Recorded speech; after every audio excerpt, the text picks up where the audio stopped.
Apakah Anda percaya siapa Muhammad lagi, tuh Bang? suka kesambet? Enggak, sekali-kali itu. Oke. Suka begitu, dia ngomong sendiri gitu. Gak ada angin, gak ada petir. Satu, yang pertama itu harus ada sanad yang jelas ya. Ya sanad itu dari an-an, dari siapa-siapa gitu kan. Kepala kan isinya di otak kan di kepala. Ya. Ketika kepala ditaruh di lantai, ditaruh di ubin, Anda tidak pernah tahu Muhammad menyuruh minum kencing onta? Selamat datang di MPR TV. Kami hadir bukan mencari pemenang. Kami hadir mengajak berpikir. Kepada non-muslim Tapi yang kalau ada budaya- harus disuruh laknatlah, semoga laknat Allah menimpa atasmu itu. Loh, saya kan orang Jawa, budaya saya kan budaya Jawa menghormati. Ya, kalau budaya Jawa. Jawa seperti itu, tapi budaya Islam tidak seperti itu. Anda Islam? Saya Islam, tapi saya di Jawa, dan sedangkan agama bagi saya itu budaya, Pak. Berarti Anda tidak percaya Muhammad? Ya saya percaya. Kalau percaya Muhammad bagaimana Anda tidak mengikuti apa yang disuruhkan? Gimana sih Anda ini? Maksudnya bagaimana? Begini, Muhammad bilang dalam sebuah hadis, jangan kamu ucapkan salam, jangan ucapkan keselamatan kepada orang-orang non-muslim atau orang Yahudi dan Nasrani. Nah itu Bang, makanya jadi kita dalam agama itu fase Bang. Itu kan buat fase-fase yang ibaratnya masih ya kelas syariat lah Bang. Kalau sudah tingkatan hakikat sudah beda lagi Bang. Berarti waktu Muhammad mengatakan itu dia lagi ngigau, dia tidak paham hakikat. Enggak seperti itu. Semuanya ilmu itu Bingung saya ini, Bang. Di dalam Bang, sebuah pakai hadis, mohon ya itu. sedikit Bang, sedikit. Di dalam Oke, sebuah siap. hadis, Muhammad itu Ya. kan memerintahkan, jangan kamu mengucapkan salam kepada orang Yahudi dan orang Nasrani. Bahkan jikalau kamu bertemu dengan mereka di jalan, maka persempitlah jalan mereka.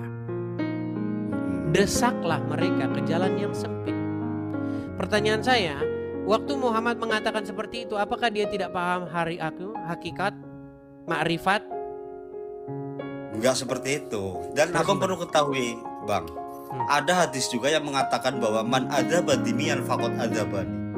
Barang siapa yang menyakiti orang yang non muslim, yang damai, yang tidak memerangi kita, maka sesungguhnya dia telah menyakiti aku Muhammad katanya.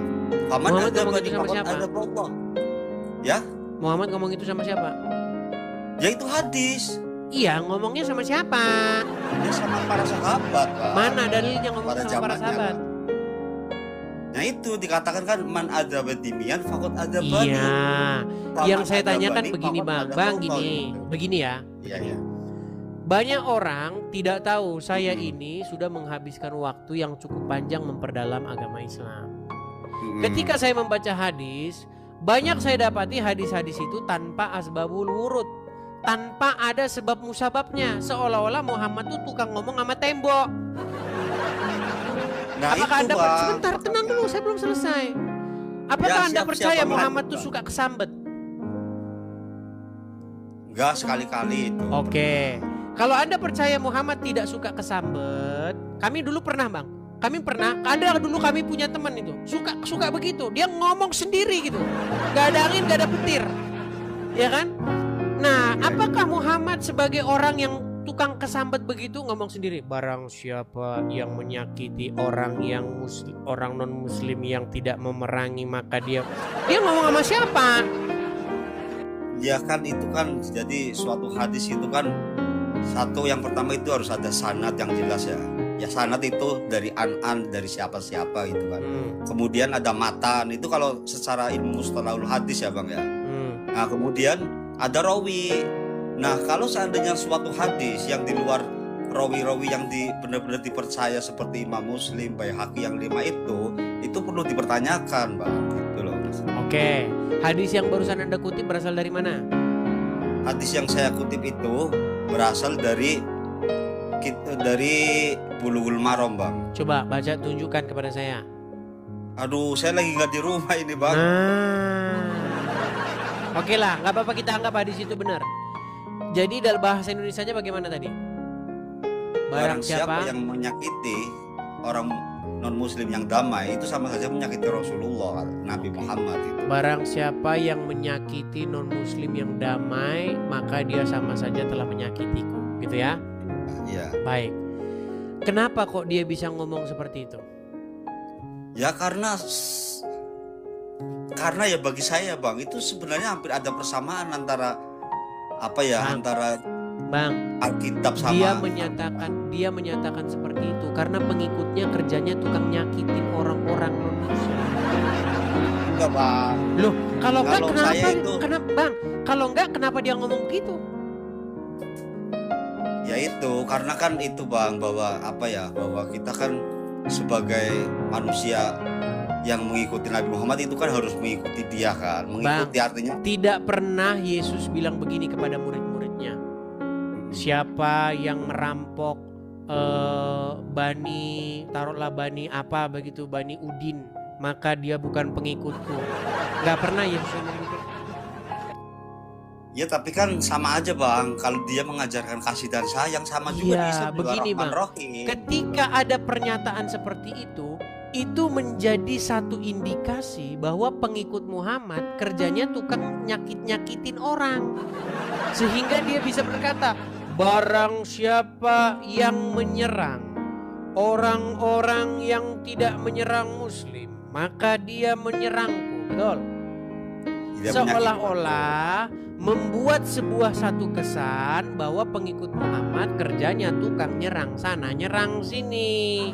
Ya itu kan dimaksudkan supaya tidak ada hate speech, bahwa kita itu kan saling menghormati, saling mengasihi. Perbedaan wajar lah. Dia beragama Kristen, beragama Buddha, ya terserah, nggak apa-apa. Yang penting kita punya agama gitu. Baik, saya akan jawab. Anda ada tahu nggak julukan apa yang dijuluki Allah terhadap orang-orang tapir? Oh, saya nggak berani Bang kalau itu.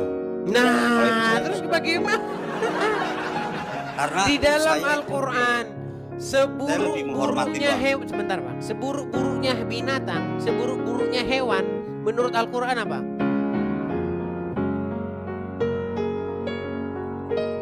Seburuk-buruknya hewan, seburuk-buruknya binatang. Apa itu Bang? Makanya Anda masih Islam Bang. Sebab Anda seperti ini tuh karena Anda masih Islam. Anda tidak tahu ayat yang begitu familiar. Gimana Anda ini? Nih, saya kasih tahu. Ya. Menurut Al-Quran, seburuk-buruknya hewan, seburuk-buruknya binatang, itu adalah orang-orang tapir. Anda tahu itu? Enggak tahu, pantesan Anda masih. Saya tidak tertarik ayat itu. Bahwa Al-Quran berkata seburuk-buruknya hewan adalah orang-orang kafir. Sekarang saya tanya Bang, orang Yahudi, orang Kristen, orang Shinto, itu menurut Al-Quran orang kafir nggak? Orang yang tidak beriman kepada Allah. Itu masuknya ke penafsiran lagi Bang. Kalau menurut saya loh. Oke, sekarang gini. Saya gini Bang, saya Kristen. Menurut Al-Quran, orang-orang demikian itu disebut sebagai orang tapir, betul? Ya. Oke, nah orang-orang tapir itu dikatakan oleh Allah seburuk-buruknya binatang, seburuk-buruknya hewan. Nah, tapi yang jadi masalah begini, kalau kita baca sejarah penemu lampu Thomas Alva Edison, nama saya itu Edison kan? Thomas Alva Edison, penemu telepon Alexander Graham Bell. Ya kan, makanya ada istilah bell itu ya dari situ, dari nama dia itu. Nah, penemu mesin uap dan lain sebagainya, penemu rumus gravitasi, penemu ya, itu semuanya itu mayoritas nggak ada orang Islam. Orang Islam ada yang menemukan sesuatu, tapi menemukan obat dalam kencing onta itu. Iya, orang ya Islam menemukan kan kencing onta obat. Sebentar, biar saya selesaikan. Salah satu penemuan yang paling sering kita gunakan, yang paling sering dipakai oleh orang Muslim, itu adalah pesawat terbang. Oke? Nah, sekarang saya tanya, pesawat terbang, mikrofon, peralatan-peralatan ini, semua itu kebanyakan ditemukan oleh orang-orang non-muslim, orang-orang kafir yang kata Allah itu seburuk-buruknya hewan. Betul? Tuh. Tapi kan ada ayat yang mengatakan wa nahnu faddaltukum alal alamin, artinya mereka itu dibikin otaknya itu lebih pintar dari yang lain kan gitu. Dan nyata kan? Bagaimana mungkin orang yang dikatakan seburuk-buruknya hewan malah pintar? Aduh, berat. Ya itu kan. Bang, Makanya Bang. Bang, kepala kan isinya otak kan di kepala. Ya. Nah, ketika kepala ini oleh orang muslim dibenturkan ke ubin, ke lantai, betul nggak? Sujud, betul nggak? Oke, siap. Ketika kepala ditaruh di lantai, ditaruh di ubin untuk sujud kepada Allah, dia menyerahkan kepalanya ini yang paling tinggi dari anggota badan ini ditundukkan kepada dia, kepada Allah. Tapi kepalanya bukannya malah jadi pintar, malah jadi. Gak gitu, Coba Bang. sebutin apa penemuan orang Islam, Bang. Sebutin apa sumbangsi umat Islam terhadap peradaban dunia ini. Sebutkan. Peradaban dunia. Ya banyak lah Bang. Apa? Sebutin satu. Contohnya itu seperti ya yang ada di Indonesia ya Bang, seperti Bung Karno itu kan yang sudah menyatukan bangsa Indonesia kan. Itu kan juga termasuk peradaban. Bang, sumbangsi umat Islam terhadap peradaban dunia. Contoh, saya kasih contoh. Sumbangsi orang-orang non-muslim terhadap peradaban dunia. Contoh, menemukan lampu. Bayangin Bang, kalau nggak ada lampu Bang. Sampai sekarang kita masih pakai itu peradaban itu. Makanya sekarang kita udah ada lampu. Penemunya bukan orang muslim. Iya, saya tahu Thomas. Terus bayang penemu ini segala macam inilah yang kita lihat sekarang inilah. Ya, pesawat semua yang ada di rumahmu itu. Bang. Semua Bang yang nemuin itu bukan dari muslim. Saya pengen satu aja. Satu penemuan yang digunakan untuk peradaban umat manusia ini dari asal usulnya dari umat muslim. Apa?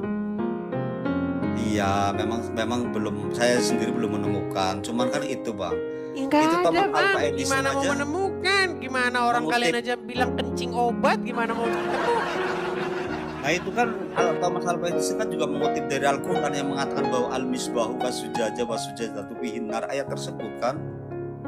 Sekarang saya tanya Bang, bener gak umat Islam itu minumin kencing otak? Kok minumin kencing otak? Nah, nggak Orang tahu di sini aja nggak tahu. lagi dia. Anda tidak pernah tahu Muhammad menyuruh minum kencing onta? Ya mungkin dalam keadaan darurat, mungkin karena nggak ada lagi, mungkin. Walaupun darurat Bang, darurat lagian bukan darurat dari mana? Nah, Jadi Bang, Alkisah, saya kasih tahu ceritanya Bang. saya Ada kasih orang-orang di saya kasih Madinah. waktu nanya dong, gantian dong. Bukan, masalahnya Anda tidak tahu nih Bang. Ada orang-orang di Madinah tuh lagi sakit. Mereka demam. Lalu mereka datang kepada Muhammad untuk Ya. meminta solusi. Gimana ini solusinya? Nah, tahu nggak Muhammad nyuruh apa kepada mereka? Datangilah kandang-kandang unta itu. Minumlah susu dan kencingnya di situ. Dikerjain, dilakukan sama mereka. Tapi Tahu sembuh. nggak setelah itu yang terjadi apa? Tahu nggak yang terjadi setelah itu? Itu unta-unta itu dibantai sama mereka. Unta-untanya dibantai, dimatikan sama mereka. Sehingga membuat Muhammad marah. Sehingga apa? Kaki dan tangan mereka dipotong lalu dijemur sama Muhammad di padang pasir sampai meninggal. Biar Anda tahu kelakuan Muhammad gimana Anda ini. Nah, sungguh nekat yang nyata. Sekarang saya boleh nanya balik nggak Bang? Silakan. Saya pengen bertanya karena saya itu kan sebenarnya kan cuman pengen mencari saudara ya Bang ya. Saya pengen sharing lah sama orang non muslim biar apa ya, biar ada output atau titik temunya ya. Bagaimana caranya supaya kita itu benar-benar bisa melihat Tuhan yang real, yang nyata, Bang. Biar saya itu nggak katanya-katanya gitu, Bang. Begini Bang, kita ini Ya. sama-sama nggak pernah ngelihat Bang. Kita ini beriman, makanya kita disebut sebagai orang-orang yang beriman. Kita melihat apa yang dituliskan oleh para saksi mata. Ya itu, makanya kita jadi saksi yang palsu. Biar kita nggak jadi saksi Yang palsu. jadi saksi yang palsu itu kalian Bang, umat muslim. Asyhadu itu misalnya, apa arti asyhadu? Asyhadu, aku bersaksi. Aku bersaksi. Orang yang bersaksi itu adalah orang yang melihat, betul? Ya. Nah, ketika Anda mengatakan aku bersaksi bahwa Muhammad utusan Allah, Anda lihat. Ya lihatlah. Di mana Anda lihat Muhammad utusan Allah? Saya melihatnya itu ya dari Al-Quran, dari hadis, dari para imam. Ya itu namanya bukan Islam. bersaksi, itu beriman, namanya percaya. Aduh, Anda tidak tahu beriman dengan bersaksi. Anda nggak bisa bedakan percaya dengan bersaksi gimana. Contoh. Ya. Misalnya nih, langit dan bumi ini diciptakan oleh Tuhan. Kita bersaksi atau beriman? Kita bersaksi. Beriman bukan bersaksi. Kamu lihat kapan Tuhan nyiptain langit dan bumi? Saya nggak lihat, cuma kan ada patokannya, Bang. Sesuatu yang bergerak dan sesuatu yang tidak bergerak itu ada yang menggerakkan, ada yang mendiamkan, gitu loh. Dan Tuhan itu tidak bergerak, tidak Makanya, diam. di mana kamu lihat Tuhan gerakin matahari? Tuhan gerakin matahari. Kamu lihat ada Tuhan gerakin matahari?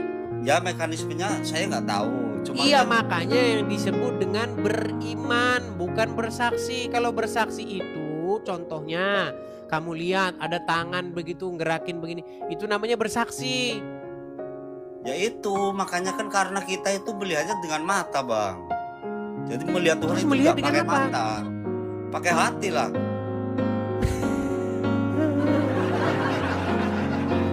Berat. Abang pernah nggak bermimpi? Di Abang pernah mana-mana bermimpi itu nggak? yang namanya melihat itu dengan mata. Abang Bukan pernah dengan bermimpi? hati. Gimana Abang kalau pernah hati bermimpi nggak? merasa?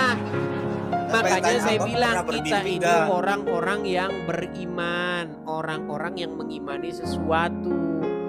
Makanya di dalam agama Kristen bukan bersaksi tetapi beriman. Aku percaya kepada begini. Aku percaya kepada begini. Ada pengakuan iman itu.